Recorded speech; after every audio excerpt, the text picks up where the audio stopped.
county wanted to look at this because of the left turn lanes onto Main Street and the possibility of making the street a little bit smaller and not larger. There was a lot of things discussed today, but with the railroad taking out the light at Grand, which quite frankly, I don't think is the right idea. I think you want to take some traffic off of Main and try to utilize Grand more, because I think once you eliminate that junk handle, I think it's going to overtax Main Street. Right. Okay. Thank you very much, Bob. Okay. Appreciate that. Okay, so you gave us new information tonight. Thanks, Okay, man. you're welcome. Have a Take good, care. Have a great week. And great Labor Day weekend, too. Okay, thanks. Okay, now we have John here. We have second topic on services provided by the Department of Public Works mechanic. Okay, so, John, would you like to talk on this? Yeah, if I could And ask. if you have your mechanics here, they may certainly come up and join you. I could have Okay. the fire department chiefs And come the up. fire department chief come up. Okay, just take another chair. There's several chairs there.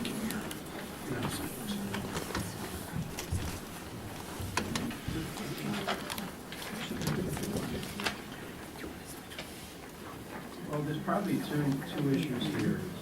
One, the fire department came to me as far as looking into doing their truck maintenance. First of all, I wanted to get into ensuring that there's a cost savings to the borough and not cost shifting from one budget to another, which I'm not here to try to pull the wool over you guys' eyes. And I'm not here to be in the middle of a dispute between the fire department's budgets and the council either. Okay. I'm here to try to save money for the taxpayer. Okay. So having said that, I looked at 2 years of maintenance costs, which I have here, but I will just like to look at them, but I have it all ironed out in the sheet that I'll give you. 2 years of mechanical costs to the borough from Ruscom for fire trucks. But before we even get into all that, and before I could even take on this additional task, I got to ensure that I'm going to have 2 full-time mechanics moving forward. Now, I don't know if this removing one mechanic is still on the board.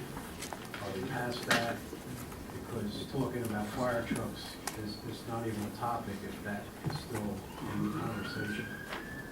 What is the savings?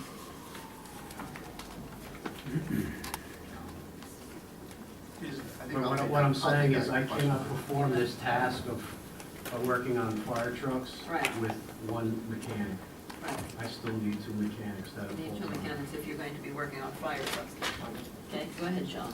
So, I sent you, got some numbers from one of the shops. We're waiting on you to come back with what trucks and automobiles you service for the town. And I think it's gonna really depend on all the numbers. I mean, if the numbers come out, you know, with the fire department stuff to be a savings, then we would keep the 2 mechanics. If I think the numbers, at least if the numbers were, you know, in favor for the town to, you know, service some of this stuff outside, then I think I would be in favor of having 1 mechanic. So I really think it's gonna be how the numbers shake out on this. I'm here tonight to talk about the numbers to the full council, if you guys would Okay. like to do this. Please. We'd like you to do that. Spare me. First of all, we have an issue as far as, well, if we want to eliminate one mechanic versus another mechanic. The 2 mechanics were hired on the same day. Okay? The second question is this a layoff or is this a demotion? But John, we're not going that way. What we need to know first is what will the cost savings be if you have 2 mechanics working, doing the fire trucks? It's not a matter of whether we're laying one off or we're not laying one off right now. We want to know what cost savings is it to the town if you take on doing the repairs on the fire truck. Well, the cost savings, which John is going out looking at different companies or whatever he's doing, I don't know. I'm I'm here to dispute, that's what I'm saying, is because we're not just talking about police cars here, we're talking about a large amount of equipment. So we gotta look at the full picture, and we gotta get bloody tonight, or we're not, we can't move forward about, talking about fire trucks. This topic of conversation has been back and forth, back and forth. It's causing disharmony in the workplace, it's causing a lot of problems for me and the department, and it's about time I think we settle it. But you see, you're asking this council to make a decision, not knowing what cost savings would be if you took over doing the fire truck maintenance. You said you had costs that, from Roscom for doing the, taking care of repairing or, just maintaining the fire trucks. What I would like to know is, what is the cost to the fire department for sending the trucks to Roscom on a regular basis? That's the first thing. First, let me get back to John, what he asked about with the numbers, Right. his numbers.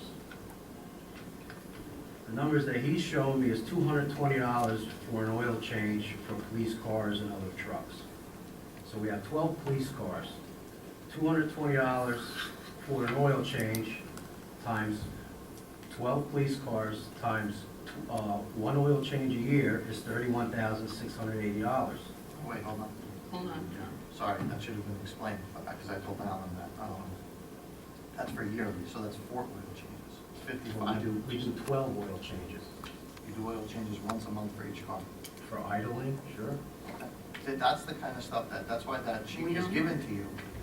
I based them off assumptions, so what I need back is We have a lot of assumptions here.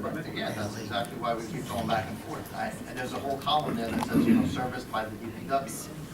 For you to fill in which ones are serviced and which ones are not. So this is kind of a back and forth because, unless you're gonna give me everything in one shot, I base it off of assumptions so that we can get the ball started and kind of go back and forth and really get to the, numbers and see what you guys service in-house as opposed to sending out, what it costs, and then we can kind of go out to bid. If you want to prepare, give it a first shot and prepare what you guys do in-house, and then we'll send that out to bid, we can do that too. I just thought I'd get the ball started, because last time you were up, it was all about getting the numbers, and everybody said, Johnny, can you get, a first pass? And, so I took some assumptions. The numbers that you provided, if we were to maintain 12 police cars, 3 chief's cars, 4 pickups, the administration car, just those cars alone, with the numbers that you provided, is $44,000. Now, everything that I priced out, and again, it's based off of my assumptions, of 4 oil I'm telling you changes. reality. Okay, hold on a minute, John, let him talk. I don't know, I'm not a mechanic. If you can. Yeah, but you're micromanaging my department. I'm telling you what it is. I'm not You haven't stepped micromanaging. in my office, you haven't stepped in my department where I can explain stuff to you. You haven't asked me any questions. I talked to Paul. I don't know if he lets you know what we talk about. I don't know. But, John, Okay. we've talked a number of times. All I've been saying from the start is, please let's go out to bid on what our mechanics have in-house and what they do, and let's just get a price outside. Nobody's done it. You haven't wanted to do it. So I Because couldn't I'm tell telling myself, you but I want the numbers for myself from somebody. You could tell me, I have a lot of people that come up time after time. In order for me to do my job for this town, I need to have the numbers in front of me. Yours, which is 2 full-time mechanics that are across all their costs, and somebody outside who's gonna give me a price on what they You're saying do. that you're not entrusting what I'm telling you. So what am I doing here?